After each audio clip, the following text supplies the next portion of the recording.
to start something new. We're trying to create a community of people who are trying to make our cities better, create a positive change. And the idea is to provide a platform for upcoming and experimental initiatives that are engaging with the lesser heard, the self-organized parts of the city. And today we're going to have a Jugalbandi sort of a format with 3 speakers. We've got Mridul, Rajan, and Guneet. I'm quickly going to introduce our first speaker, Guneet. Guneet Narula, sorry about the formality, but I think it's better to get everyone's bios before. Guneet Narula is an information technology consultant based in Delhi. He has a keen interest in open source software, open data, and open access movements, and there are inevitable intersections for society and politics. He's an active member of Data, Meet, and Hill Hacks communities, and has organized events such as open street mapping parties and open data camps in Delhi. Lots of open stuff out there. He runs Sputnik and works part-time with Akvo Foundation South Asia Hub. So let's welcome him with a big round of applause. Thanks. So, a bit to add on to that, how I'm here today. So I work with this organization called Akvo, like you mentioned. One of the things Akvo does is collect data in the development sector through mobile applications and software, working with different partners, and we essentially provide all kinds of data solutions to them. My role in that organization is quote unquote building capacity of technology on the grassroots, and at the same time working with the data that has already been collected and connecting it to maps. So my first part of the presentation, the talk, would be about maps and how they are useful in the development sector. And the second part will be a small demonstration of another product of Akvo, which is a mobile-based water quality testing application. So we're going to, in the end, test the tap water of this place for fluoride content, right here. So that's going to be the talk. Coming back to how I'm here. So she contacted me through my previous work, not as Akvo, but as what I run called Sputnik. And I found this, we met last week, we found this place interesting, and I think I'm very glad to be here and meeting all these interesting people and all of you. So let me begin. At any point, if I say a word that doesn't make sense in the sentence, please stop me. Because I am, again, a software developer, I may go out on a limb assuming things. Okay. So, digital maps, you all use Google Maps, right? Yeah. You use them not just like as a mapping application where you find directions to go to places, but also, for example, on Uber and Ola to figure out where the taxi is and so on. There are lots of different kinds of digital maps. Even Microsoft has its own, even Apple has its own for all its failures, but it's still there. Then there's OpenStreetMap, and this is what we are going to talk about. The difference between the two is what we're going to concentrate on. Between the two, meaning OpenStreetMap versus the rest. So OpenStreetMap is like Wikipedia of maps. The data on OpenStreetMap is licensed on an open license, so you can download it and use it offline. So for example, if you would go to a foreign land where you've never been before and you don't have mobile data on your phone, what you would do in Google Maps would be go to that city, zoom in a little bit, and try and save this map offline. This allows that to happen much better. So essentially you can download the entire country's data onto your mobile phone and use their Android app or their web browser, whatever. No need for web browser. And then you can do the same things without internet. It also does directions and whatever. Now, the good thing about this open data being open is that it can be used for many, many cases. One of the cases, is going to talk about that, but just to mention this, all this information that you're looking at on this map all these lines, these roads, these buildings, these have been contributed by people like you and me. Almost the case of Google, but Google doesn't have that bigger volunteer base to do something like this, but OpenStreetMap has. So yes, this is data generated by people looking at either satellite images or being in that location and collecting data. So almost amateur cartography. Are you describing a project here in particular or in specific here? I mean, in general, I'm just introducing concept. OpenStreetMap. So Now, yeah, who vets the information that this is correct? other people, just like in Wikipedia. Wikipedia. Yeah. So one of the uses of this is post-disaster relief. So, for example, if you have a disaster, say a flooding or a disaster in which telecommunications break down, so you cannot use Google Maps to go there and do post-disaster relief, and that's when this comes supremely handy. You download this data and then go there and go about your disaster relief work. So one example we have, the project that we did, and Shashank here is also part of that group of people, is when the Nepal earthquake happened last year, there was a requirement for the disaster relief organizations to know road networks. How do you get from Kathmandu to all the places that are affected? Because without, say, a Google map and without problems and complications of physical maps. So what happened was, for a week or 10 days, thousands of people all over the world went on to OpenStreetMap and started making those roads on the satellites that were missing. So for example, Kathmandu was already mapped really well, but outside wasn't. So people came together and mapped them, and we organized 2-3 quote-unquote mapping parties in Delhi, which focused on mapping Nepal and its various parts. All of this was organized by this organization called Humanitarian OpenStreet Team. So you did that while you were in Delhi? You Yes. mapped it? We were in Delhi, yes, So how can you do that? with satellite image. So you look at the satellite so image. it's like digitization. Yeah. Ah. And of course, that gets corrected if you are on the ground at the place. And then were you taking like first-hand information from people on the ground? So yes, there was an organization in Kathmandu called the Kathmandu Living Labs. They were coordinating this. So they had context, they had local knowledge, and they had contacts outside of Kathmandu. So that would help if there were issues. For example, there was one thing to identify places where people can be IDP camps. So displaced people can be brought together and a camp can be set up. So from a satellite image, you may think that this is a playground, a big playground, and yes, it can have a camp, but it's not necessarily true. So therefore, you need an on-ground support, and that Kathmandu Living Lab provided the whole project. So what it looks like is this. This is that website which people came together on and did a lot of work. So essentially, it would break a part of the map into small grids, and you choose your grid that you want to work on, and you start making roads. And once you're done, somebody comes and verifies it, and then another person looks at the next grid and starts doing that. So this is something you all can volunteer on. They have a tasking manager which you can all make us log in on, and then you can also help them.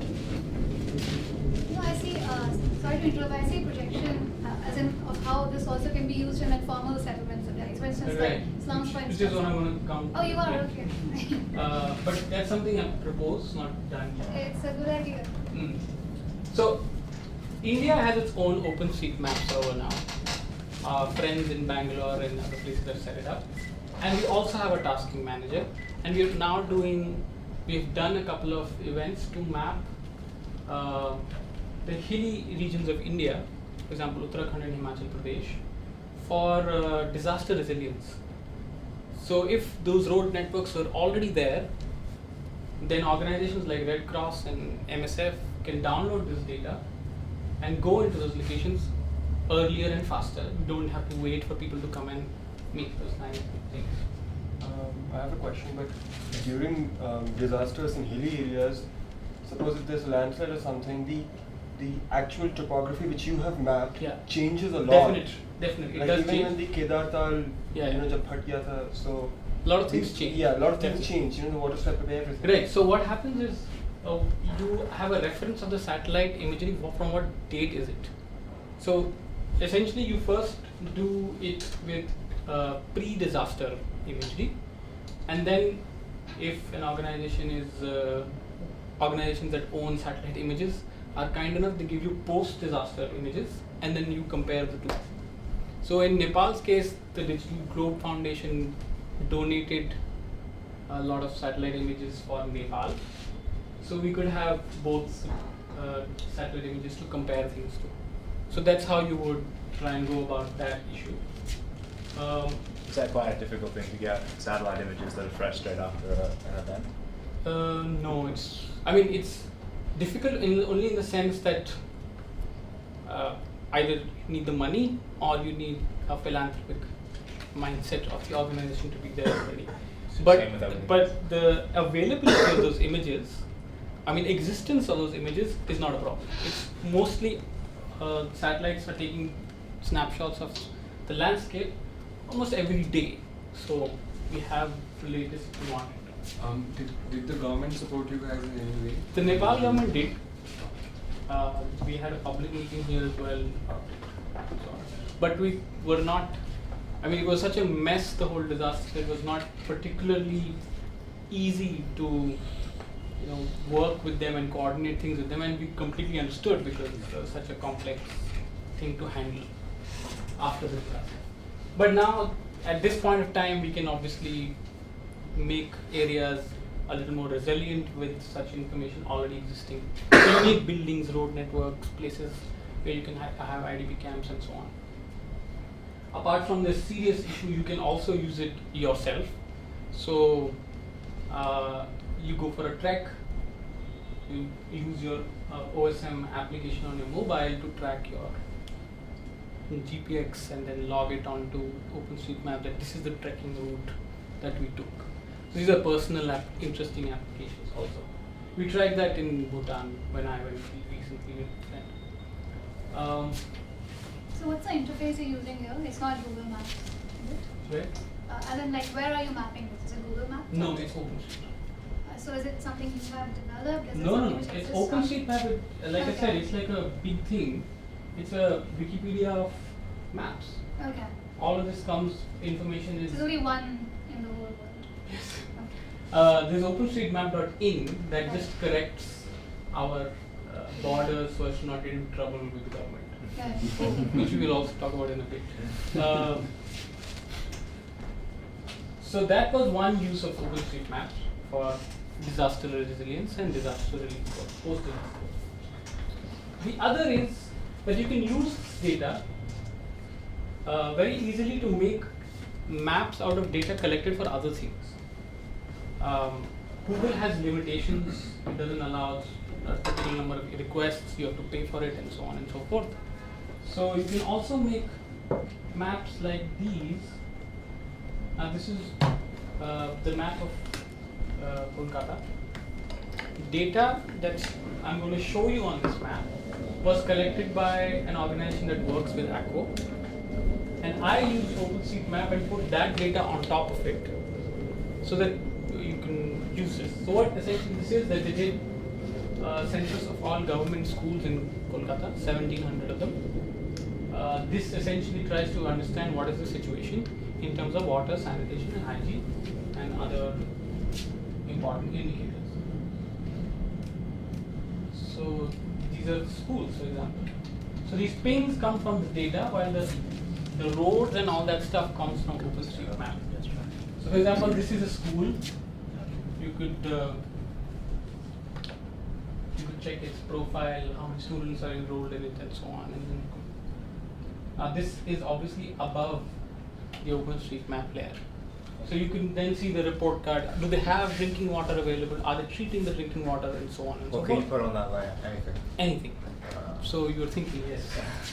Is this real time in any sense? Is this dynamic? It can be, but they didn't want to collect data after May 2015. But it can be configured to be Yes, real of time. course, definitely. So, for example, you will see in the US elections there will be a live map, and probably someone from Mapbox will work on it. And then you can also do like filtered search. You want to check only primary schools. And can you mess with the design at all? Yeah. So for example, this coloring that you see of the roads and stuff comes from the default style guide of OpenStreetMap. You can build your own style guides over it. There's a software built by Mapbox that does just that. Make beautiful looking maps. Are you referring to tilemap? Tilemap, yes. Tilemap. Could you delete the stuff you don't want? Yes. Yes, Yeah, you I can. just care about hospitals and schools. I don't care about other buildings. Right. Can I So remove this that is data? this makes a good point. For example, when an organization is going into a post-disaster area, they don't want to know where the cafes are. They only want hospital, school, road, building, just the shape of the building. I don't want data on the points of interest. So you can selectively download things onto your phone, onto your Garmin device, put it in your car, and one final difference between OpenStreetMap and others is that it allows the most kind of things to be mapped. So you can map power lines, you can map dustbins, you can map post boxes, anything you want. You just have to tag it properly in the right thing. So there will be a lot of places you will see lines running across. They are just big towers with power lines. You can have mobile towers on it. Surely Airtel is not going to use that. So yeah, coming back to this is the second use I've seen in the development sector, that you can create these kind of maps for understanding an area in a particular context. So this is Kolkata in terms of schools. So you can do a lot of things. For example, now what we're looking at is all the blue schools, primary schools, have running water. The red ones don't. Yeah. So all these things can be done if you have maps like this available free. So this is a project at I. Have you heard of Transparent Chennai? Yes. They do something similar. Definitely. So this is one thing, and the other is the disaster thing. Yeah. So this leads me to the idea that I have now, which I want to talk about. I mentioned it earlier in another couple of events as well. So there is this thing called participatory rural appraisals. What essentially that is that when there is some development going to happen in an area, for example a village or a slum, the idea is to bring the people who live there into the conversation, and they get to decide things and understand things and make it their own. So it's maybe a common thing in the WASH sector, in the water sanitation hygiene sector. You go to a village, you get people together, and then first map the assets of the village. This is our wells, these are our hand pumps, these are our watershed, this is my estuary and river and whatever. So as of now, what they do is they walk the whole village. They mark things with drawing that they don't know how to write. But they mark things on a paper, and then all of them come back together and make a bigger map. And then whatever development needs to happen is then talked with all of that kept in mind, where the people live, where the resources are. So this is called participatory rural appraisal. So my idea, I'll just show you the kind of maps I make.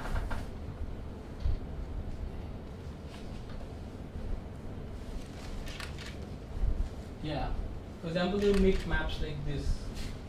So this is from Guinea, an example from Guinea. Right? Papua New Guinea. Guinea-Bissau. That's a different place. Where is it? That's New Guinea, it's both in Africa. Okay. So my idea is to do this with the OpenStreetMap, and hopefully I will be able to implement this sometime within this year, thanks to the work ACCO is doing. So essentially what we do is the phone, there's a free Android app of OpenStreetMap. Looks pretty much like a regular mapping application. It doesn't need internet to work, and it can be in local languages. So for example, it looks just like this, and I could make shapes like buildings, lines like roads, and multiple points like number of trees on it.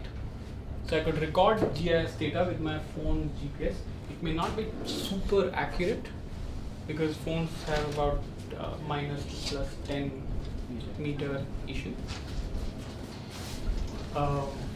So that's the idea. The next thing would be to get people smartphones. A lot of people do have smartphones, at least in the urban setting.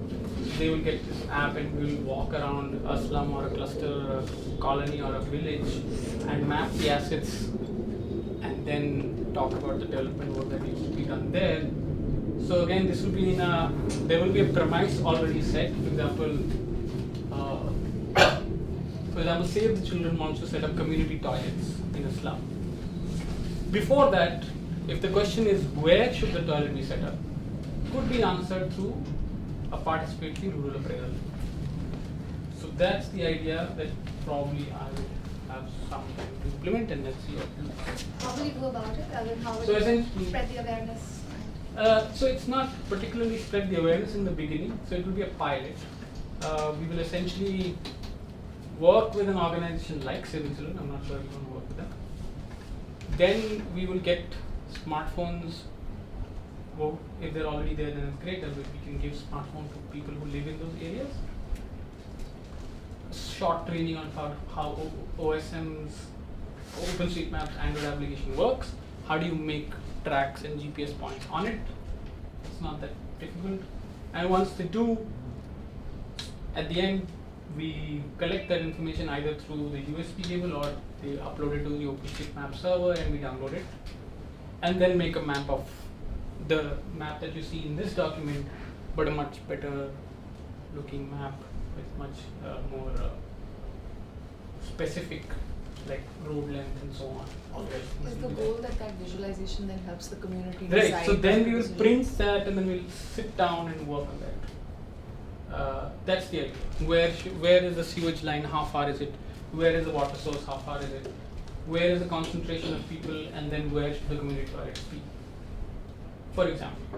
So you would need a lot of community mobilization for it and grassroots Yes. NGOs. So that's why you partner need a with it. grassroots NGO partners. Definitely, yeah. They did something similar, I think Google Maps did this in Latin America, the favelas. I'm not sure if it was Mexico or Colombia.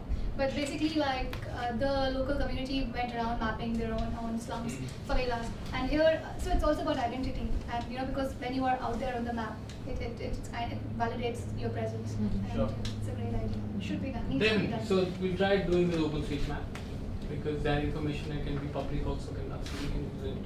But of course, there could be sensitive information, so we'll have to see how to map that. So that's first part of the talk. Now we're going to test the water of this place for fluoride. No. Yes. This is a thing called ACCO caddisfly. The word caddisfly comes from this insect, which is fly, only found in non-polluted water. So it doesn't thrive in any place which has even a slight bit of pollution. So this is the kit. It comes with a lot of accessories. It has a bunch of reagents and a bunch of cylinders, which will go. So I need half glass of tap water. Okay. On it.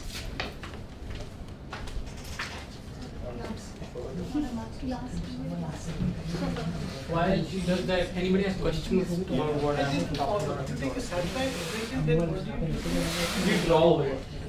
But how would you want to do that? Can't you take the models from the image discussing? Yes, but mostly they're not sure. Mostly they're not sure. So you sit on satellite image and you Yeah, color it. exactly. So you like if you see a So building. then why does somebody need to be in Nepal for that? Why do you need For some things you end up getting it wrong. So for example, you see a winding road, and then some part of that road is covered with trees. You don't know what happened to the road in the middle of those trees, so you end up just making a point to the other end. It looks like a straight wedge. But someone who's there can walk it and track it. That's much accurate. Sure. Okay. When you're walking and dragging, then you don't have to draw it. Nothing. Then the phone draws it itself, or the device that you use for mapping. When you just mentioned at the end there about sensitivity of data, just curious to know whether some of the things that you map, and you want to see how it's looking on that OpenStreet mapping. Can you upload it and like start testing and moving the data, but it can be private, or is it everything? Yes, that's the thing. So you can submit data to the main server, which we can all access from OpenStreetMap.org. But you could also make your own version of it. So just for limited access to limited people. Okay. That can also be done. And then, Sorry, please continue. just a second part to that was just that, and then have you had any trouble with sort of, well, government now, like the 360 images and stuff that we've been doing for. Right. And there's been a recent ordinance, if I'm not wrong. It's a draft bill. It's Yes. a draft bill. So yeah, let's give it a minute there. So a lot of places have different ways of dealing with geospatial information. In Pakistan, you can't collect GPS. You will be arrested. It's a security threat. In India, now there's a draft bill. It's probably not going to go through because it's going to hamper business. But if it goes through, then you can't do this. Then you can't do a You'll lot. have to take a nothing. license Then you can't do nothing unless you have a lot of money. That's why they And blocked can't Google connect. from mapping Street View here. They said because apparently the Pakistan attacks, someone took a photograph and they used a photograph, and so nobody can take 360s. That's what the bill proposing. You mentioned like you will exclude the sensitive data. So what do you mean by sensitive data? So for example, well, you and I can probably mark our map, house on the map, make it public. We don't care. But a lot of people don't want to do that because they either belong to marginalized communities or communities that get discriminated against. That's sensitive data. The other sensitive data is data that state decides is sensitive. Now that's something we shouldn't care about because the state can decide anything to be sensitive. But if you are going to work under a state law, then you have to try and comply. But then, like the first part that you mentioned, that someone doesn't want their house to be marked. So won't it hamper your project? Yeah, so it won't. How? You basically don't make it public. Don't put it on OpenStreetMap.org. Okay. Use those files like this map, the Kolkata map that I made. This data is not public. Okay, so This is only on this URL, and only you some can- people have access to it. okay. Right? So I would probably do that with that sensitivity information and rather than putting it in the public domain. Okay. So it's like it would be more like an internal project to for Yes. Yes. Okay, coming to the water testing thing. So, should I have a table?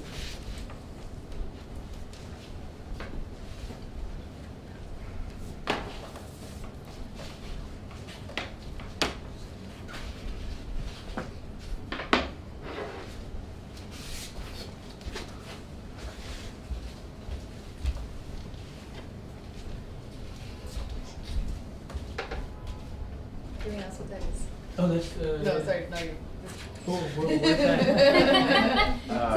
I'll turn around and there's something. Ah, Panorama okay. camera. It's a 360 360 stills and video camera. Oh, okay. Damn But it. this is So sensitive you're all on information. What? I said it's sensitive information. It's something like sharing with Consent you forms. guys. Don't put it out there. It's just for me on lonely nights. So wait, is it taking pictures or videos? You might as well video it. Videos. Good for VR. Okay, so you can see Video this. or pictures? Please also see the screen. sorry. Yeah, your job hasn't begun yet. I know, it's alright. No, that's fine. So this is just nothing. It's just for mobile phones being projected. Okay. Quick concept note. How does this work? Essentially, you're going to put the water sample into this cylinder, inject a reagent, And then the phone will do optometric analysis on this to find out how much fluoride there is in the water. Questions? Explain reagent Optometric. and optometric. Like from reason of How is the phone sensing? Yeah. Okay. USB. Wait. What was the first one? Reagent. A reagent is essentially a chemical that you mix with, Which reacts? Okay. which Yeah. reacts to another thing to come up, will give you an output, and you have to try and understand what the output is. Okay. Optometric. Optometry is like light-based analysis. So essentially reading colors and all that kind of. For example, Spectrum. face recognition is optometric. It's like photometric or So you need light optometric. for this? Does it matter if it's daylight? Pixels. or- Yeah, no, I mean no, it doesn't matter any of that. But essentially, the camera will throw light into it, white light, and then the color that we'll get, will try to figure out how much fluoride there is. That's why you were talking about the camera light the other day. No. How does the phone is it's a camera sensor. Yes. So the smartphone has a camera. That. Yeah, that's it. Okay. Now, to be clear, this is not my work. I'm representing someone else. It How goes. accurate is this work, the data that you collect? That's a good point. We'll talk about that also. Does the light have to be of a certain intensity for No. this to work? Nothing like that. But you have to block out all other light, Yes, right? that is correct. Okay. That's what that device is doing, right? Blocking out all of the light.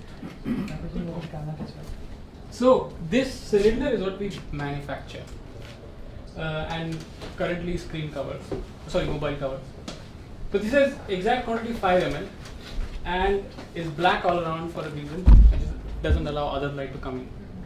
And it has a transparent end, which will fix above the camera. So I need to wash this with the sample that we're going to try. So I'm essentially just going to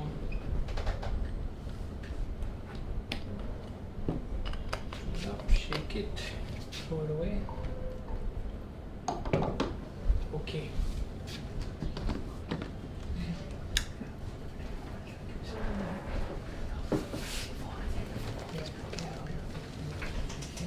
Okay, so this has exactly 5 ml of water in it.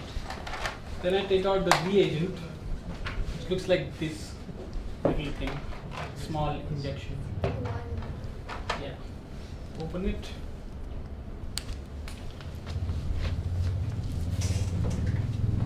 And place it on top.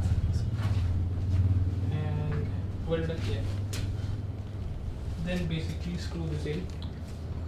Can you see what is that vial on top? That's the reagent. Okay. So when I screw it in, it gets pushed into the water. So essentially, instead of having to look at it and then analyze it under anything, it's just a photograph. There are many ways to analyze water for fluoride. Yeah.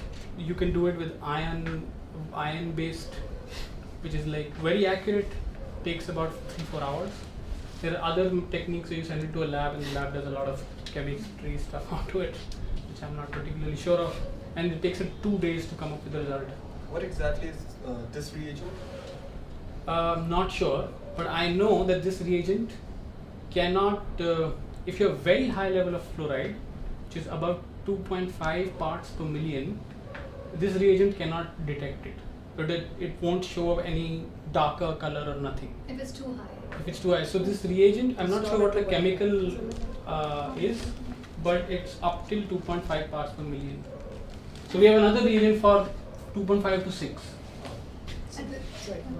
Okay, very quickly. Fluoride is the stuff that your teeth fall off from, right? So Fluoride, that's why it's yes. bad for us. Fluoride is good up to the level of 0.5 parts per million. So you need some fluoride in your life, like toothpaste. But after 1.5 parts per million, it starts doing fluorosis. So there are two types of fluorosis. One is the bones, the other is of, I think, some blood related thing. No, my question is so that if there's another thing that goes from 2.5 to 6, which is obviously the really dangerous or whatever, but why do you have this test? Like, why isn't everything sent to a lab? Why is there a kit for it? Oh yeah, so the reason there's a kit for it, because right now what happens is when the government collects this data, and there are parts of India that's highly contaminated with fluoride. So as high as 4 or 4.5 parts per million, which essentially stunts growth, bone growth goes bad, and a lot of different things. So when data is collected by the governments, they go to the lab with it, and the data never comes back to the people who live there. The idea with this is the person can do it himself or herself. Empower the people. Or the local bodies working there. Accessibility. Yes, that's the only reason to do that. And we can't have one reagent for the whole range because of chemistry. Right. How long do you need to keep it inside? Like Yes, and that's what we'll do. So now this is not necessary. Once it's pushed in, it immediately reacts, give you a color. Then what you have to do is attach it to this case that we've made, and we're going to very soon, what's the word? Retire this case. Why? Because it's very hard to make cases for all kinds of phones, and all kinds of phones have different ways they use camera, and it changes the light analysis, so you have to calibrate each time. So after this, what will happen? This will connect to a camera, which will connect to this. Anyway, so this is our app. It's a bit unclear because of whatever. And it says start survey. And then you can make a new data point. You can ask several questions like what is the source type, Is it the wire? There's a cable, right? This is a ring cable. Anyway, so this is the question on fluoride. So I'm going to press choose external source. Then it asks me, did you dilute the sample? And we did not. We just use it as it is. So you press no dilution, and then you say start, and then you keep it face down. And then it will do some testing, and then it'll make a sound that we all know that the result has arrived. So how accurate is this again? How accurate is this? So 3 different labs in the world have tried to verify us. Okay. The error rate is 0.05. Is that low or high? Very low. Say like that. He also said like 1.5 So when I say parts 1.5 parts per million, and the error rate is 0.05. So it could be 1.55 or 1.45. You're 95% accurate. Okay. So it's just beeping now. And like so this testing that you do, so you do it, your volunteers do it, or like you give it to villages and all? That depends on what the arrangement is. Okay. Is this costly, this kit? I could And really this use. is parts per million of the tap water you give. What was the same? So what is this? Is it Yeah, 0.5? safe. What does it mean? What's it fine. mean? It's fine. It's fine. What was 1.5. 1.5, yeah. It actually makes it sound Yes, it just takes. And if it's wrong? It's a nice detail. If it's wrong, I mean, like if it's bad. oh, if it's too high, well, it still says the same. That's We haven't thought of that. But Then the NGO workers' face drops. yeah. So we did some of this work in Jharkhand. We did 100 samples in a village, and one of them was 2, and the rest were below 1.5. So yeah, it's up to you to recognize that. Yes. Have you done any work on groundwater Yes. samples in Yes. Delhi? Not in Delhi, but in Jharkhand and now in Punjab. Going to be Where does fluoride come from into the water? many different sources. One of them is this mineral that releases sodium fluoride or something like that into groundwater. Still a natural process. It's a natural process. Any artificial, man-made? Yes, I think there's one pollutant that industries release into sewage usually. If that seeps in, it results in fluoride in groundwater. I can't remember the name of that pollutant, but it's not a big thing as of yet. Biggest thing is that you can't drink this water, or even if the water is 2 parts per million containing fluoride, there is a way to prevent bad health effects of that by eating the right diet. So you eat different kinds of food to challenge this fluoride away, like into your kidneys and so on. So you basically, if you know this information, so it's 1.6, you can change your diet. If it's 2.5, you still have to change the diet, but you have to contact the authorities to give you piped water or treated water. So is this a one-time use? So do you have NGO social workers going and testing it in every house or giving it to people and then taking the equipment back? That's a question about how we get it done. So for example, in some parts we have just given this kit for free to volunteers. So the cylinder and the... Yeah, so the cylinder, this mixing chamber, it's just for waste. But do they have smartphones? So the thing is, that's where the complication lies. See, this works with any smartphone as of now. We have tested with the cheapest one. So this one is like 6,000. But in the future, it will work with all smartphones. So that's where the challenge lies. How do we, if the smartphone doesn't exist, who do we partner with, or how do we get the funds to give the smartphones?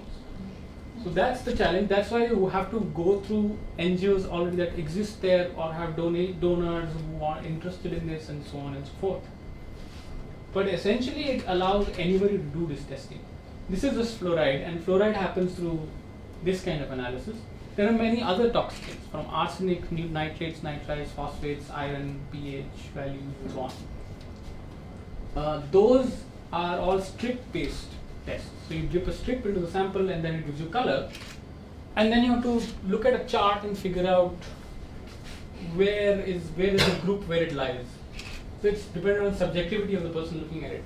So essentially, we've made an app that looks at the strip test and tells you what the color is, or what the exact value. Similarly, we're doing electrical conductivity, wherein there's this cable like this, which dips into water, and then you get conductivity, electrical. So you mentioned earlier that you went to Jharkhand and collected data. So one of the villages had high amount of fluoride, right? So what after that? That's a great question. So a lot of political factors lie there. So in Jharkhand and Bihar, we have PHED.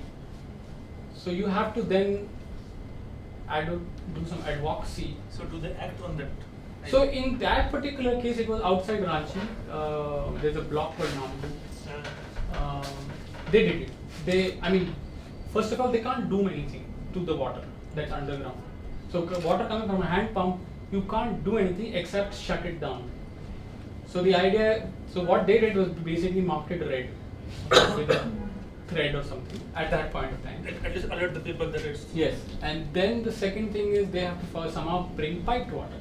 Now if a city like Delhi has piped water up to only 45%, that's the network, then in Namkung block outside Ranchi, it will not be there at all. So they have no option. So but that hand pump water, it can be filtered through, right? And it's very difficult to treat fluoride.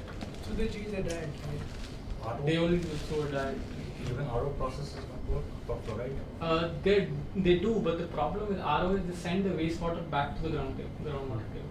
So Rajasthan, Gujarat and Punjab loved RO idea so much that they have RO plants almost every 1 kilometer in some districts. And all of them are sending their wastewater down. That's what So in Punjab, if you take a water sample from underground water, it's basically a cocktail of arsenic, iron, nitrate, nitrites, fluoride, and a lot of other things. Fluoride was first found in Chandigarh also. That's a big problem. Yeah. With RO. I wanted to ask, so how much is the organization that's doing this or you're involved in this? Because if you say if it's more than 1.6 and if I need to change my diet, but then a lot of communities that would be affected by this may not have the luxury of changing their diets. Right. So it's not like changing diet from barley to maize or something like that. It's essentially about what, as much as I know, I'm not a health expert, but working with an organization that does all of this, I'm only the technical side of it. What I've heard and what I've seen being deployed is that you change the kind of vegetables you eat. So maybe I think carrots help, something like that. So you have to figure that out. And there are like experts out there who have worked on the field for so long, they know how to get that nutrient into your diet. It's not about a particular vegetable or a fruit, it's about that particular nutrient you need. How do you get it? I mean, that's obviously not the solution.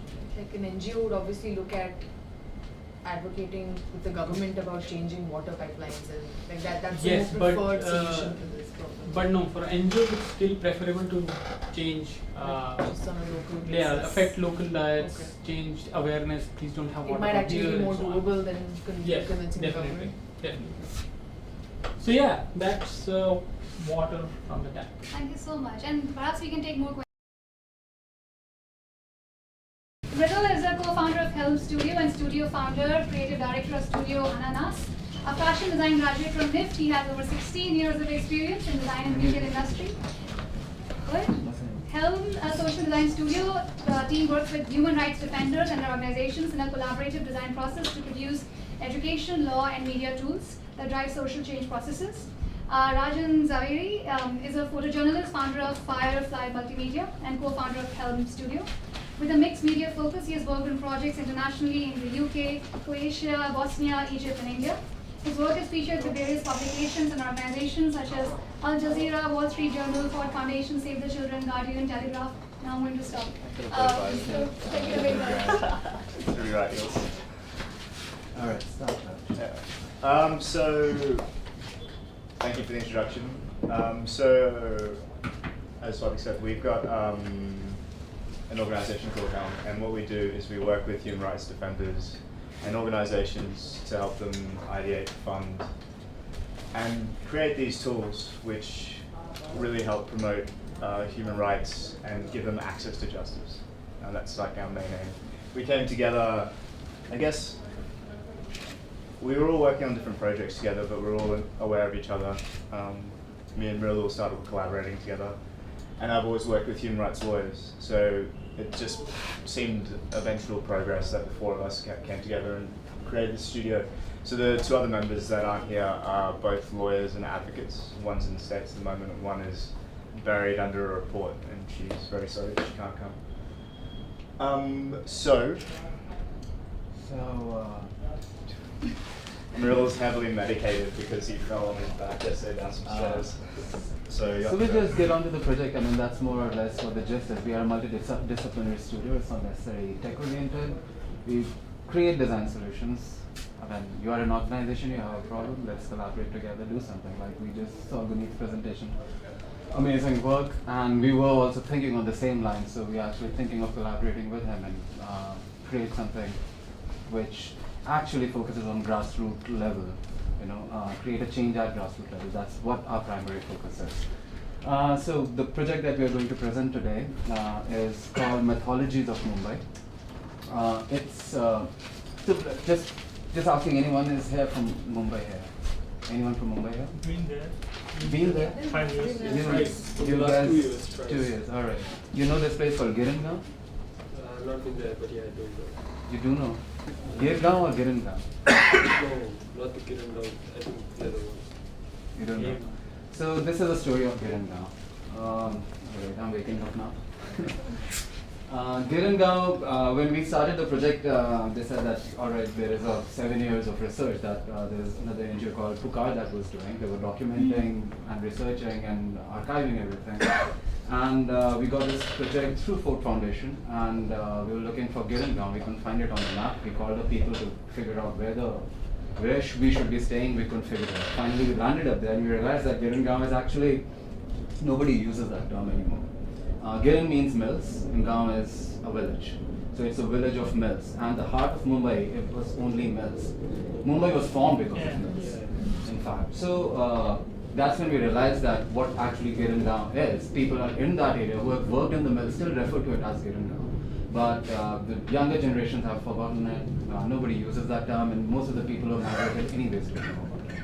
So it's a kind of a mythology. So that's the true mythology of Mumbai, and the entire documentary is about that. So we'll just start with we'll play, did all of you see the intro video thing on the email? So you What do you mean? No, no one has seen anything. Okay, so this is, oh shit. God. Where's the sound? The remote, yeah. So this is just a little intro video.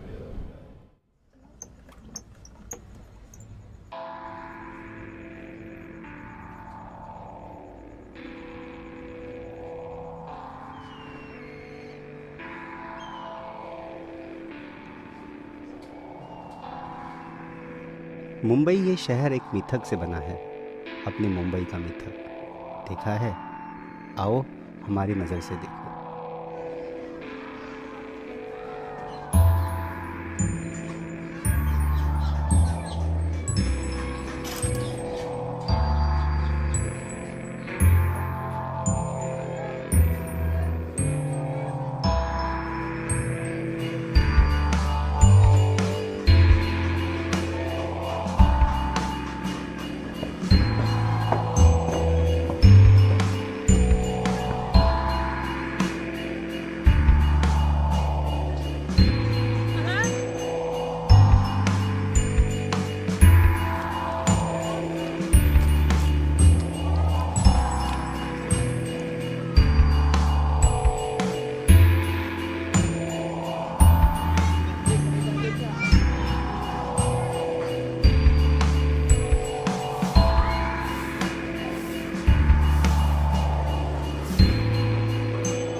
हमारी कितनी पीढ़ी यहाँ रह चुकी है। अब ये इमारत गिरती जा रही है, लेकिन मैं यहाँ की बिरादरी को नहीं छोड़ना चाहती।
मैं मेरे परिवार के साथ ट्रांजिस्का में रहने आया हूँ। क्या हम इस जगह हमेशा रहेंगे? इसका जवाब किसी के भी पास नहीं।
गिरणगांव में आए हैं, वो मछली खाते नहीं, तो अब हमारे रोजी रोटी का क्या होगा?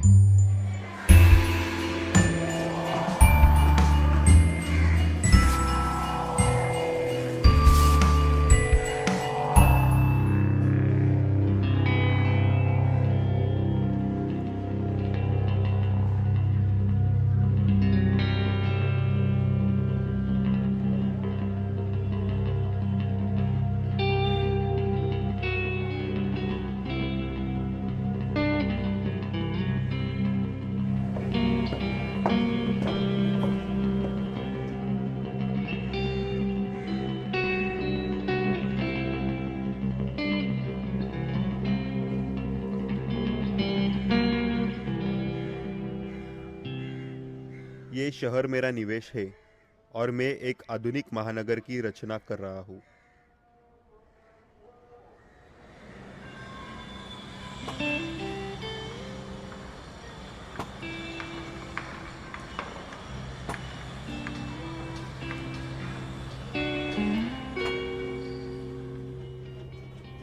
एक ज़माने में गिरनगांव में 19 तमाशा थिएटर थे, सब बंद हो गए। हम इस समाज का एक महत्वपूर्ण हिस्सा थे। पूरी जिंदगी हमने लोगों को एंटरटेन करने में गवाई। आज और अब क्या है?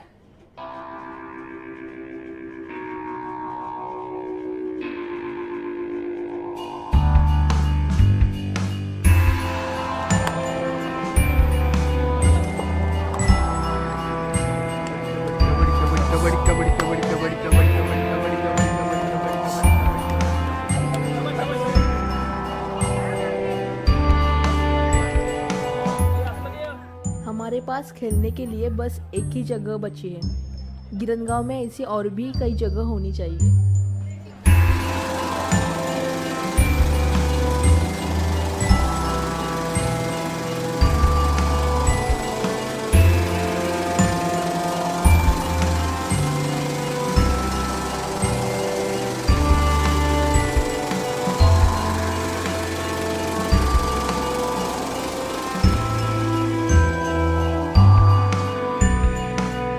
मुंबई को सबकी ज़रूरतों के हिसाब से डिज़ाइन करने की आवश्यकता है।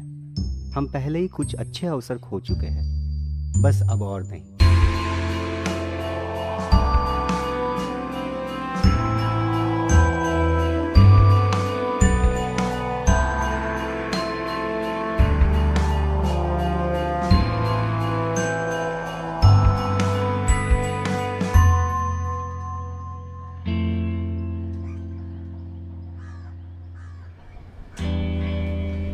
So as you can see, we got a bit carried away by making an extended trailer. That is good. So the idea was, when we first did this, whilst we were shooting it, we wanted to kind of make some sort of idea of the sort of community and people in one sort of succinct way that you would instantly be able to understand what people this interactive in this documentary was about. But I have to say, it's much better with the sound. I mean, We were just saying that Sam would kill us, the Yeah. sound designer on this, if he knew that we were playing this It's to a people. beautiful now. soundtrack. It is, and when you listen to it, which I have done before, you're completely immersed in it. It's really powerful, which I think was a bit lost out. Sorry about that. He's just released his EP and he has done another cover of this song, which is insane. Yeah. Who's that? Who's the Well, a musician? friend who just did the He's a musician. he did the sound and he did the background music as well. What is the name of the musician? Samuel Harrison. Canadian. Camera work. And Alice. Time-lapse, they're all, Wow. that's like over 10,000 still images. So it's all still images, photos. So you're just walking and shooting. With one person holding the person so that he does not just fall in the Because you get like very stuck in. So what we would do is, whilst we were shooting production, we would shoot some of the trailer and then we'd be doing some of the trailer production. And then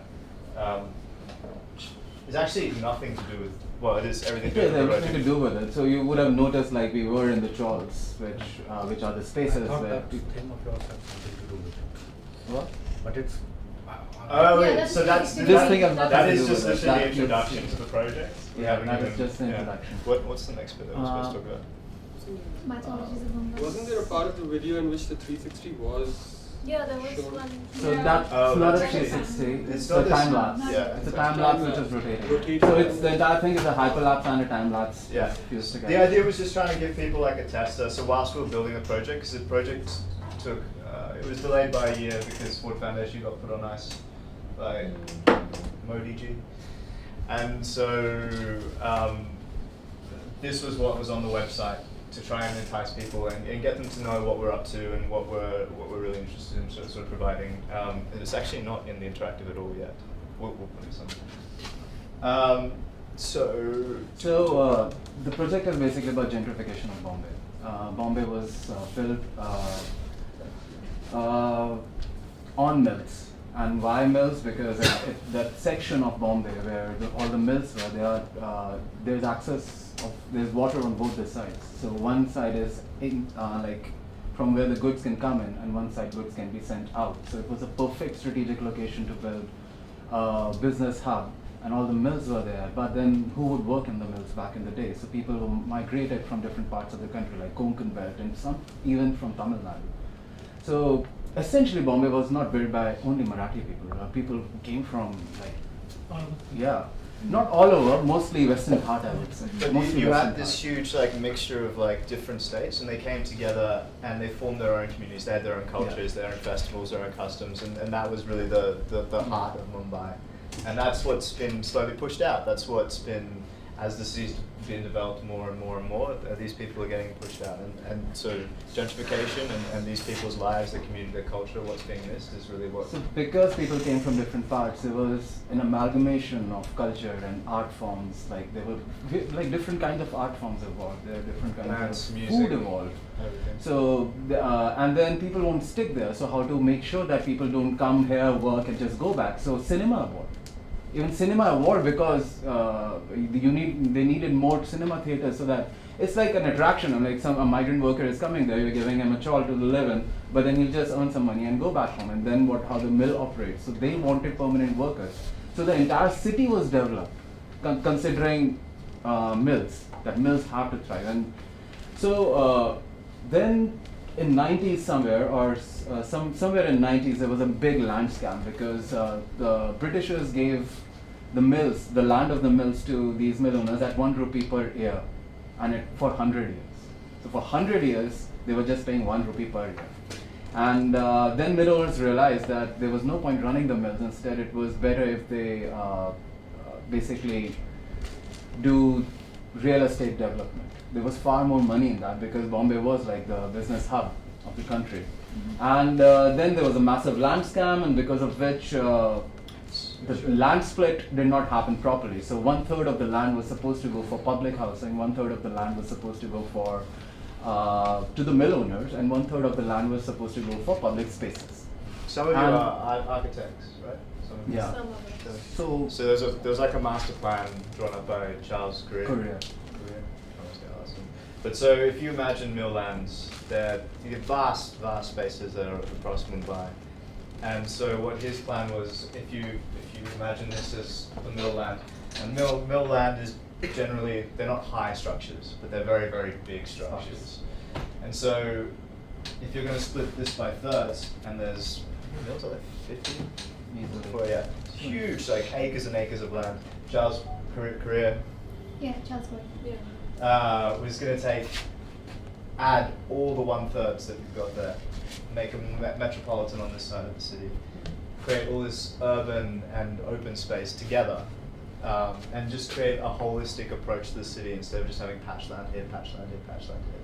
Now what ended up happening was that they added a sneaky, literally just one sentence to the clause. So if this outer line there is the mill land, and this inner line is the actual physical mill, and this black strip is the open land between the fence and the mill. They added a line saying that just the open space was to be split by thirds. The rest belongs to the mill owners, and they also get 1/3 of this. They also get 1/3. Yeah. So if you imagine what Mumbai is today, it's these buildings that are going up and up.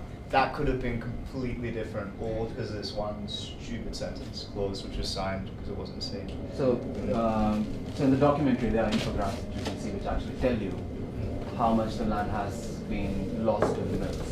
Now they are creating malls and everything which are public spaces, but they're not real public spaces. A rickshawala guy cannot go there and spend time. So these are spaces which are restricted to only people, so like people who have privilege. And more importantly, people used to live in Shawls. There was a certain lifestyle, and they would interact with each other. They knew each other. They would have festivals together. They would go out on the streets and do things. Now these people have been pushed into vertical boxes. There's no way they can interact with each other anymore. Their lifestyle is totally going to change. There are no festivals that they can celebrate. So there are a lot of these issues that this interactive documentary covers.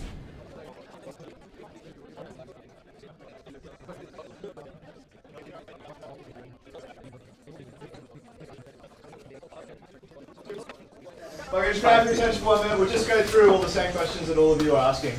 So the production of how it kind of worked is that we working with Pukar, as Mridul already mentioned. And so we came in and we talked to them, and they've been collecting data on Girangaon and trying to document it for 7 years. And when we came in and saw what they were doing, they had some really, really good work, some really not so good work. And all that media was everywhere. We found like 8 2 terabyte hard drives, which were just like no file organization, no nothing. So we spent the first two it wasn't that, well, we were doing it in the background, but it would have been like sort of 2 weeks deciphering all their information and then creating it into something that was more legible and something that we could actually work off and use. So we created like a plan. I'm trying to give you an idea. So the way our kind of workflow works is that we come in, we talk to the NGO, we look at what they need, it was kind of easier in this sort of location because we knew the different sort of communities that were going down, the things that were being lost. And so we just compiled lists together. Everything from, in this documentary, there's everything from like Akara, which is like Indian wrestling, which happened in a trawl space, to a vegetable market, or to like Abhayasgali, where kids who live in trawls but don't get electricity come and study on the street lights. And so we basically made a massive list of everything that was being lost and went out to try and figure out the best ways of documenting each one. So in this interactive itself, there's probably about 300 360s, 50 or 60 videos, over 3,000 still images, plus those parallaxes that Mridul put together. So our workflow basically was to map this with the NGO, look it through their material, see where the holes were, and then create all of our own material. And so the way it would kind of work in production was that Mridul, myself, and 2 other freelancers who we hired, who I knew from before, we would make a location list. We would just get in a taxi, drop down. I was doing 360s, Alice was doing stills, Sam was doing sound, and Mridul was mapping and also translating because I can't speak Hindi. And carrying tripods. And so once we got all of our stuff together, shoot time was 3 months? Yeah. So 3 months continuously just shooting, gathering data, information, collecting stories, checking people's stories and seeing what was. We talked to architects, we talked to mill workers, obviously, lots and lots of the people. We went through many videos that the NGO had taken, which were hours and hours long to try and figure out stuff. And then what we did was we created a map, which kind of gave us an idea of chapters and ideas and things. And then we looked at a way of how do you get people from not knowing anything about this whatsoever to a point of understanding and then exploring.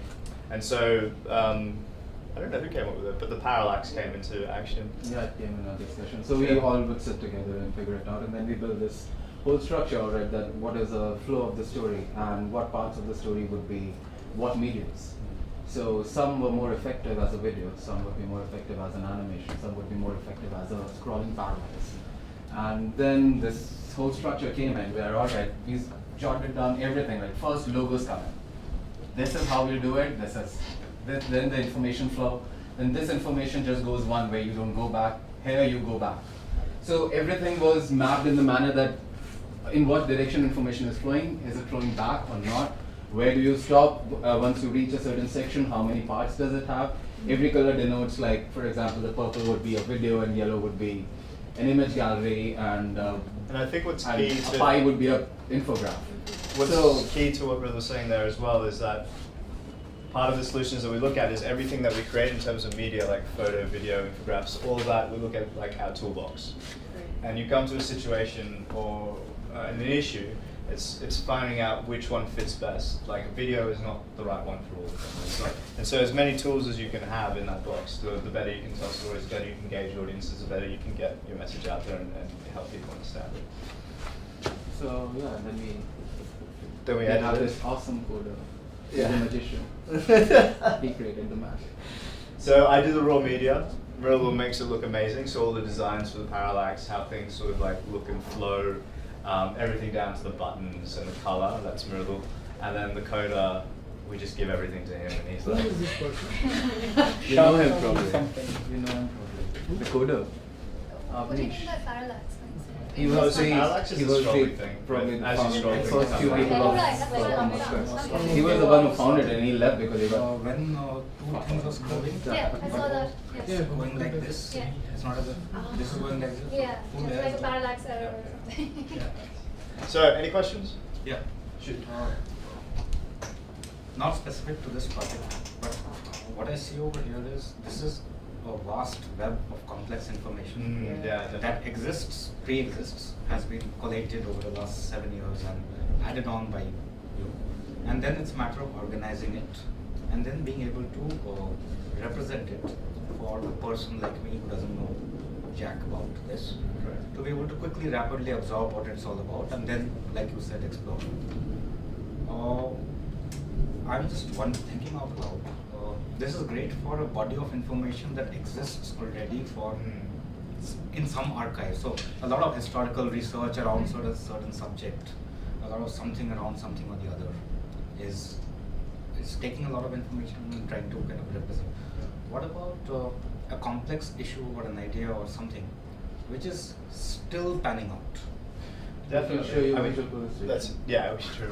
So there's lots of other projects that we worked on that have this, but you're completely correct, because for me, like, so before this was, like we said before, we merged and came together, and exactly what you said, you hit the nail on the head, archive. So one of our mandates to bring this on was to create a visual archive that was online for this body of work that we collected and been funded by Ford Foundation for 7 years. And so for this project especially, it was really, we definitely had ideas, but successful interactives have the ability to grow. Successful interactives have the ability to change and to become, you want, this is great as a public tool and archive, but someone who comes to this maybe once or twice and they'll never look at it again. You have something that's ever changing, continuously growing, they're going to come back over and over again. API calls and so on. Yeah, I just put pretty pictures, but yeah, they'll have those. In the sense that if somebody, I mean, for a real-time panning out event. Yeah, but not like as you're saying. No, so, not that way. In the sense that there's a body of information around a certain subject. That body of information gets augmented over a period of time by new bodies of information. Yes, definitely. So, you know. I mean, it's most basic. A timeline, No, a timeline that adds on. I would say it could have been a part of it, but for some reason we couldn't make it a part of it. Not just, and guys, I'm digressing from the main core of what they have done. Like, for example, I don't know, let me give you an example and tell me if I'm saying what you were trying to say. We were thinking that we can give, let's say people can click photographs and those photographs can automatically be updated. Now you're living close to a construction site where your soil is getting broken down. You can click a photograph every day. Over a period of time you'll have like a data of 6 months of you clicking photographs, and that can easily be converted into a time lapse. You just know at what point what happened. So probably you're talking something like that where the archive is constantly growing. It's a living archive. Yes. That, yes. Another thing, and especially for historical material. You know, the thing with historical research is that historiography, the interpretation and the narratives written on history, keep changing over a period of time. So, new information gets discovered. Old information gets discovered or unearthed. That sometimes completely changes the perspective around a certain thing. Like that one line you mentioned. Yeah. But the reason behind and the rationale behind that one line might be something that gets revealed over a period of time, and which might, I'm just wondering whether it changes the entire information architecture of things. Yeah, I mean, it would definitely, but it's kind of hard to, it's almost like saying, okay, so I shoot a documentary, and then something else happens, so it's a documentary about a dam, and then the dam gets taken out. Do you go back and change the documentary? No, I'm not talking about that. I'm just talking about the overall system. This is something very fascinating as a new way of interpreting complex, vast bodies of knowledge. Definitely. Because And- it's a website, because unlike a documentary, you could still Yeah, update yeah, it, you yeah, could still definitely. have it be a... Don't think we can with this one because it's so... I mean, not this, but I But yeah, I get what in he theory. means, yeah. So you're saying design a structure so that it can also evolve instead of Open being source. static. Like, what does that do to... Open source document. Can it? Yeah, I mean, Ah. it's sort of Ah, like, exactly. sort of Crowdsource. like what you've been doing. Crowdsource. You know, so you kind of keep No, evolving. versions of it. Versions of it. Along those lines, I have a question. It's like forking something out of Git. So there is, for example, there's a project for books. So not CBSE, some other school books. So let's say you have one version of that book, someone forks it, makes another version of that book, adds some other kind of information to it, someone else does the same thing. Just like Wikipedia on the same page has got multiple. He's doing for parts, Puneet, which is the part you missed. So yeah, I mean, if we can do that for this, something like It's also, yeah, it's, I'm not sure about the vetting process for me is still kind of like who gets to vet, what is it, and that for me is like, even the idea that we were talking about with them clicking pictures and stuff like that, like, inevitably you're going to get some idiot, so you can't just automatically... Inevitably all of it is propaganda instrument.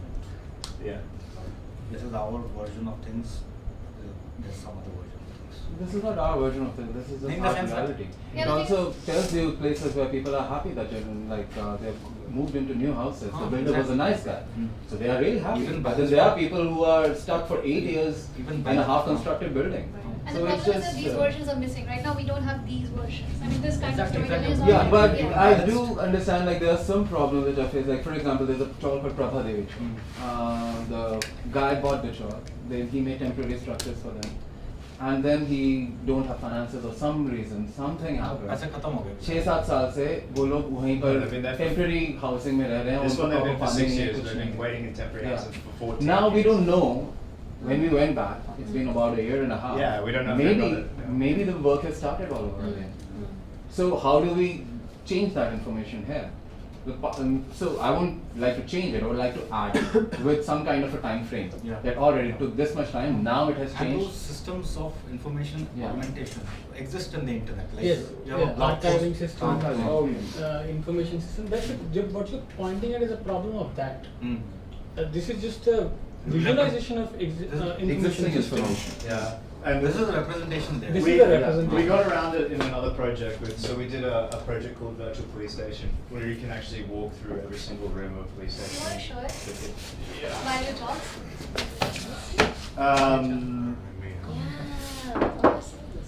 So the way we got around it with that is something called we came up with a new name for it, didn't we? It's online, right? Yeah. No, it's not online. It's called Virtual Police Can you try and dig it out? Oh yeah, we love this. Right, it's like our biggest advocate. I don't even have one of these. Like, I want one. Are you serious? Yeah, you never gave me one. That's cool. Audience member kind of takes out your work from Yeah, his pen it's drive. really lovely. Oh, sorry. I'm like. So the final output that you've created is in the website, or are there other? There was supposed to be a giant. We got approval to do we made so many great things for the. Sorry, I'll start from the beginning. We were going to do a giant exhibition in one of the school grounds. We designed a structure. Everything got approved, and then Ford Foundation got canned. So we're meeting with them soon. Hopefully that'll become a reality. But it was like We had massive plans of doing like 3D mapping projections over the new 24-story buildings, Right. so people from all around can see these movies and just to get the crowd and That stuff like that. in itself would have been at least something which is Yeah, so very important, because at the beginning of the conversation you started with a gentrified community and a marginalized community, and the thing that you have come up with is most likely not going to be accessible to the marginalized community. That's it, exactly. So, yeah. That's the main thing with so- the stuff that we work with. Yeah. So there were other steps also. So There the are exhibition still would have there. been- Yeah. So that Exhibition exhibition just was one. going to be in the community, and there was going to be talks. There was going to be the idea was to get policymakers at that event So and the union people there, everybody there. and just have keep a the problem. conversation flowing, and then get it like really like people understanding that there was an issue with it. Can I ask, sorry, technical question? Sure, Were sure. you guys hired by Pukar or was this like a collaboration? No, I'm just trying to Ford- understand for them what was the end goal for this to be done. Ford hired us up there. So Ford had funded Pukar, Right. and then they saw Rajan's school 360 degree. They're like, you come here. Right. So what is the end goal for the NGO? Like what do they hope to They achieve out of wanted the this? information to be visualized properly, so that, they it's can more then- impactful right. rather than. It becomes a better tool to like. So share. ideally, we were supposed to just take their content and Right. just create something, but we Right. realized that we need to create content if it has So to be then you impactful. went around. This is online, anyone can see it? Virtualpolice.im. Yeah, this is This is online. the offline version, so you can get it on a thumb drive as well if you want to. That's so we're trying to get more accessibility going. Brain. Why are we talking about this? Oh, okay. So to get around updating stuff, we had let me talk about the project first. So it's now in how many languages? 13 different languages. It's remixed with mythological number. Okay. So the idea, oh, it's not resizing well.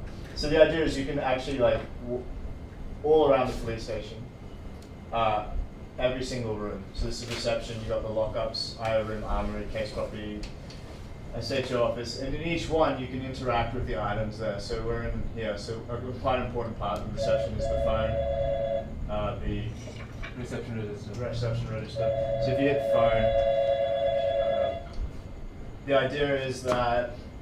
Wow, This is the resolution. we're missing boxes and stuff. Oh, hang on, let me just click on this guy first. So this is the geo. Oh man. This is So anyway, there's a video for every single one. But the idea is, where's the first overlay? The overlay for more details for case law and stuff. Case law, go to female victim or male victim or accused. So each person in the reception follows what we call process lines. So, and we've tried to pick the most main ones that you would have. So you have someone trying to file an FIR. You have an arrest. I'm a bit rusty. You have a female victim, you have a witness, you have a male victim. And one of the processes, like, the idea is if you have never been to a police station, they're not places we want to go, right? We don't feel happy about going them, but we feel a lot happier when we know what is going to happen, what is supposed to happen, and we know our rights. So that was the idea. And so if I'm a female victim, yes, you are. So unfortunately, might as well just show that laptop. Where's the good cop and the bad cop? That's this one. So it shows you like how you should be welcomed into the police station. There's a video with a good cop and a bad cop. But what I really wanted to highlight, what you were saying, is as laws change, things, we had a learn more button. Is it because it's offline? No, it's actually an offline launch copy. After that, we have gone through 10 more versions. It's an older copy. Yeah. Just gonna show it to you. You need to update it, man. No, I it has some case law. This version has case law. It has, but it's not resizing properly. एक आधुनिक model खाने में स्वागत कक्ष public के लिए सुविधाजनक होना चाहिए इसमें बैठने की जगह होनी चाहिए पीने का पानी होना चाहिए Okay, so I'm just gonna show you here. Yeah, crash.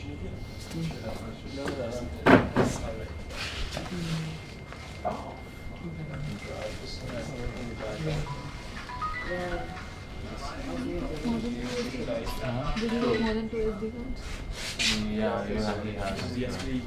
And so in each one of these process lines, you're told what room you're supposed to go in, who you're supposed to interact with. And in each one there's a summary text box here which tells you each bit. But the learn more function, if you click here, actually gives you the laws, the policies, the things that are about that place in that room or that issue. And those are the bits that we can update and change with a quick and easy backend. There can be PDFs, pictures, and things like that. And so that part we have, well, this is a semi-updatable interactive, where the stories and the processes and things are static, but the information that we can change in some parts can be updatable. So if there's like the Juvenile Justice Act, when that was amended, we could easily just change the PDF here. And that's the law, fine, got it. But in case you also want to change the videos, does depend on the CMS. Yeah, we can change the video. CMS We'll have to make a new link. Yeah, but yeah, I'm just trying to show you like where one place where we did think about exactly that, the issue of as things change and how do you keep it updated.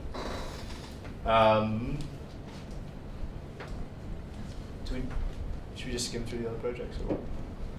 Yeah. I'll just show you slides quickly. Oh yeah, sure.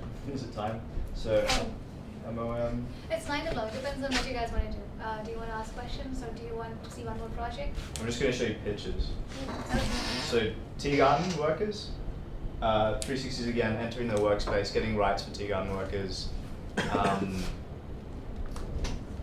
It's basically just slavery up there, where all that tea comes from. No water, no sanitation, no toilets, no electricity. Highest infant and maternal mortality rate in India, and it is in Assam. It also covers that. In the world? In the world? I think it's the world. No, I'm sure there's other countries. It's not something you really want to find for, is it? No, it's going to be on this screen. You can't drag in from the Not on this stupid laptop. Next time we'll get a massive screen along with it. I'm sorry, like, is it because of this thing? No, That's the what- resolution is different. That's a very low resolution compared to the laptop. Oh. Well, next time I'll get a projector. We could have got it. No, okay, thanks guys. Telling me now. Next time. Alright, well, I did 2 pictures. But you get the idea. And so we worked with these amazing 3 women who are legal litigators. They're called Nasdaq, and they basically have just like pummeled this issue and really brought it to light. So that's another project, and BPS we did. JJ Colony. JJ Colony is the Jugi one, which I think I want to relate back to. She's been asking again. I know. No, I really liked it. I like also the fact that But show you the 360. worked on that it would be, of your own accord. yeah. You know, just decided to do something about it. So that's what I like about it. This is what really kickstarted. This was my first project in India that was in 360. A JJ colony is a Jhuggi Jhopri colony. Lots of them in Delhi. Yeah. This one's called Bawana. Northwest. And this place was actually created by one maid's son that was demolished to make way for the 2010 Commonwealth Olympic Games. So just to give you a sort of idea of what the issue is that you have Delhi City and you have Delhi State. Now these JJ clusters, this one especially, are pushed as far out as you can right to the edge of the border. So the problem instantly is these people have their jobs, their money, their livelihood, their incomes, which are in the city, in the main spaces. They just get completely pulled out and taken. And a lot of issues arise when they're just dropped off at here, if they even get to here. And so when we were there, we basically focused on, actually there's so many stories, about 20, but for the point of this interactive, we kind of honed it down to 4 of the main stories, which were 4 women. Just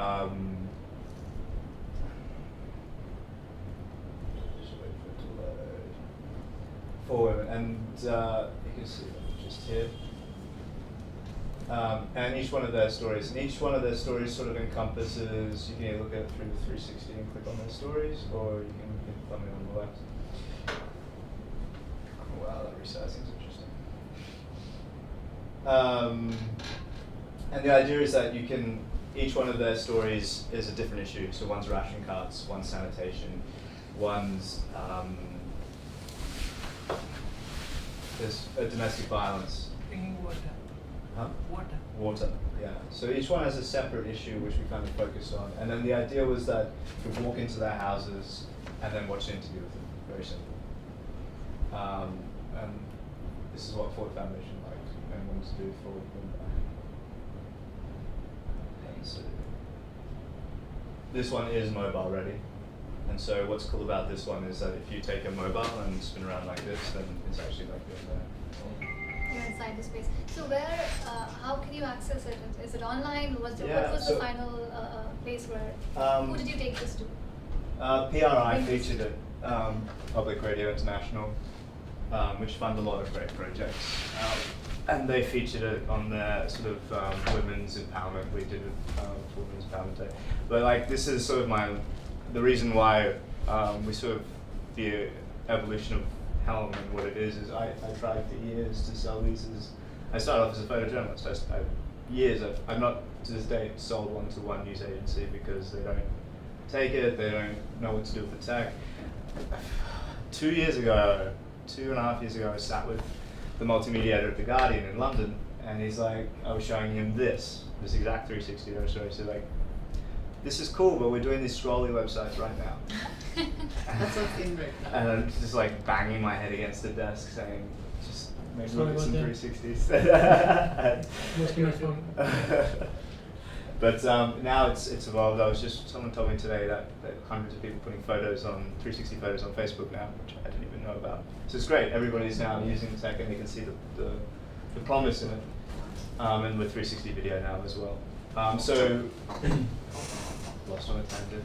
But yeah, so I moved away from focusing on news. And I also felt frustrated with the fact that it needs an end. It needs to have some sort of physical difference. Like, how can we make tools that, and you can see from the early days that this is still documentation, even MOM is still documentation. We're working with NGOs now and we're creating tools, everything from ways of collecting information to exporting information to actually having a physical impact, a visual impact that makes a difference with the medium instead of just documenting it and just getting awareness, something more. Now I'm tired of hearing the sound of my voice, so should we drink? Any questions? Thank you guys. Are there any questions, or we can just take this outside and do it a bit informally? Okay, I think the silence speaks for itself. Okay, great. I think let's wrap it up with that. Thank you so much, guys. Thanks so much for giving us a wonderful space. And Saket. Thank you so much, guys.